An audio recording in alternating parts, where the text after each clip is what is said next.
Film Club. Thank you for joining us for another episode of Film Club. I'm one of your hosts, Andy Harrison, and with me, as always, it's Andy Donaldson. Hello. Every week in Film Club, we invite you along to watch a film with us, and this week, we're taking a look at the Banshees of Inisherin. The wonderful film that's recently come out. It tells the story of two friends. We have Colin and Padraig, is that his name? And they have this friendship. They go to the pub every day at 2 o'clock. One day, Colin kind of just says, I don't want to be friends with you anymore. There's this wonderful story of their friendship ending and finding out why the friendship's ending and to seeing what end their friendship's been ending to the point where self-mutilation happens. Yeah, so it's Martin McDonagh directing. And we've covered Martin McDonagh before with... In fact, my introduction to Martin McDonagh was through Film Club. It was with In Bruges. And then we did Seven Psychopaths after. And then he's also done 3 Billboards Outside Ebbing, Missouri.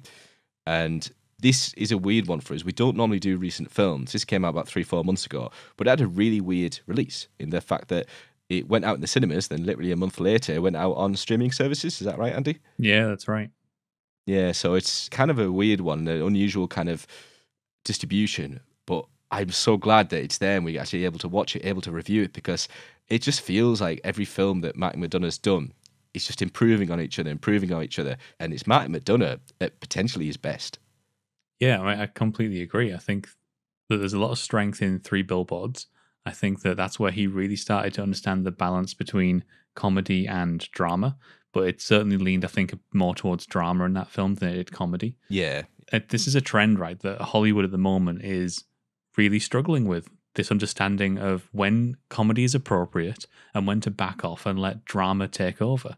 And I think that it's something that Martin McDonagh is showing in absolute spades. He thoroughly understands when is appropriate for comedy and when is appropriate for drama. Like, this film starts out hilarious. Like, there's some really, really funny stuff in it.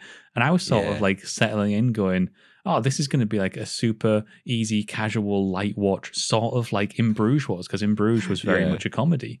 And then as the drama takes over, the comedy isn't really minimized. It's almost removed entirely. The film almost like stops making any sort of comedic jokes, especially in the latter portions of it. Yeah. Towards the end, it's all pure drama. I think Banshees is easily become a contender for one of his best films. I think that it's the one that balances that dramatic comedic split the best. What he's done really well as well, and I appreciate him for this, is he's brought the 2 people from In Bruges, Colin Farrell and Brendan Gleeson. Whereas in this, they're so subdued, especially Gleeson, Colin's, the character Colin, is so subdued. He's so in his ways. He's so focused on the form of art. And you've got Padraig, he's a bit more happy-go-lucky. The film goes around him doing a lot of dialogue. And credit to Colin Farrell by the use of his body language, especially his facial expressions. I mean, I was just thinking his 2 eyebrows, not to be daft, but his 2 eyebrows do so much speaking on behalf of it. It's sensational. But like, jokes aside, they both carry so much. And it would be silly of us not to mention their stunning performances, because their chemistry throughout this is so unlike that in Bruges, and to be able to come together again under McDonagh and to have such a different kind of approach is incredibly mesmerising. Yeah, absolutely. I also want to give a mention here to Ben Davis, because Ben Davis is the cinematographer for Banshees. Stunning.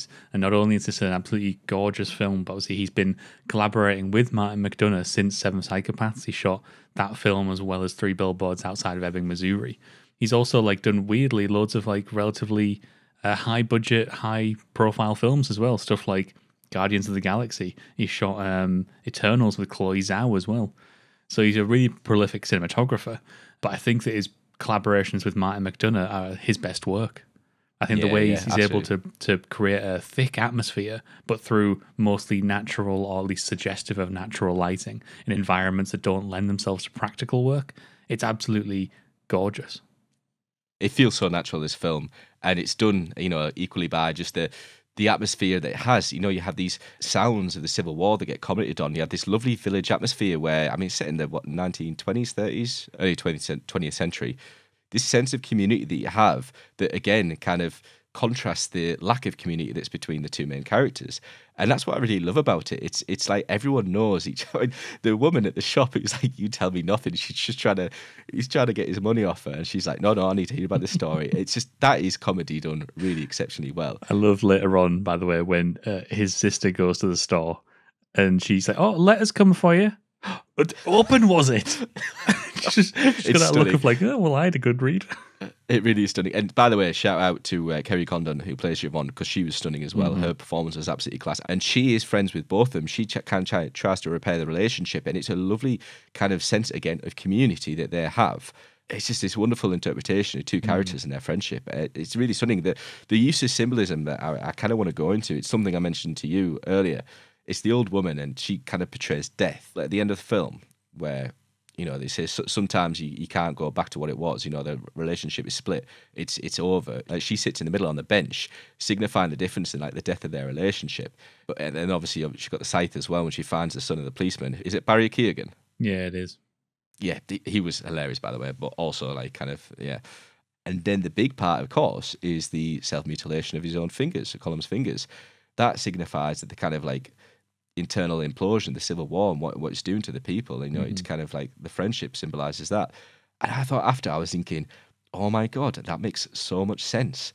Yeah, well, I think we often overlook sometimes just the base motifs and symbolic intention that's put into cinema. And any good work really utilizes it to a significant degree.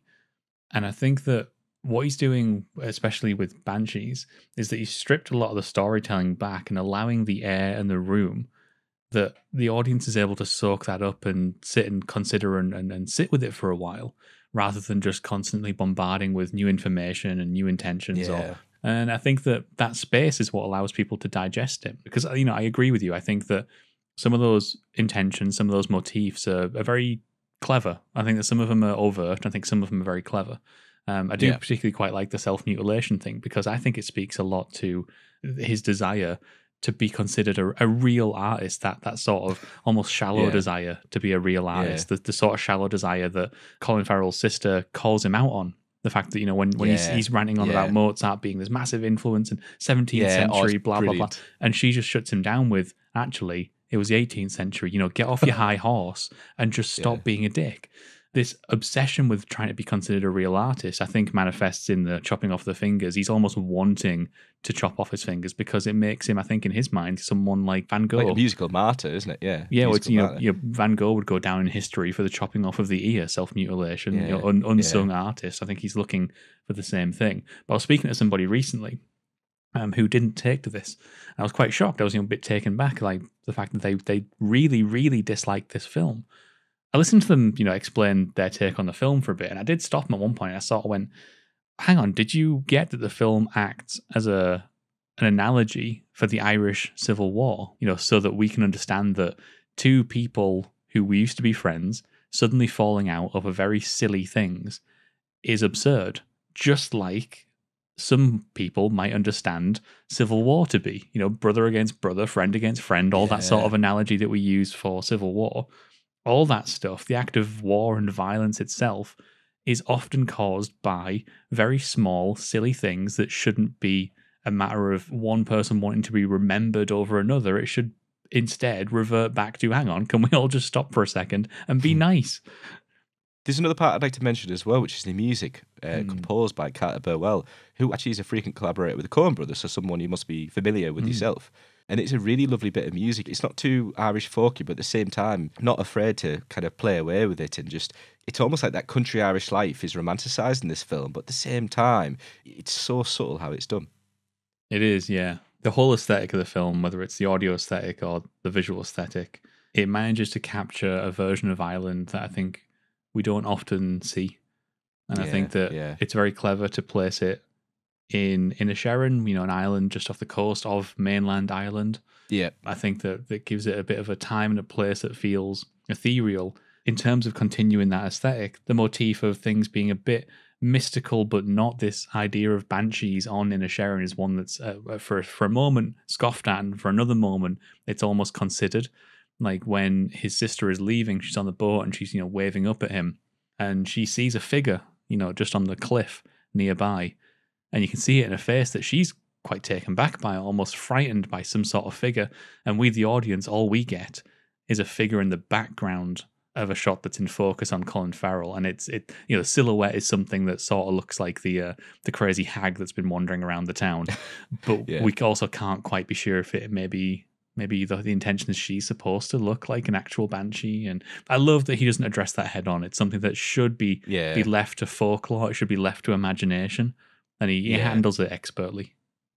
It's a stunning film, Andy. It's I didn't expect going into this liking it as much as I did. It's Martin McDonagh, right? So I knew I'd like it, but I was blown back by his evolution as a director and how he's just progressing forward. And I cannot wait, much like Steve McQueen and his brilliant work, he doesn't bring them out too often. I cannot wait to see what McDonagh brings out next.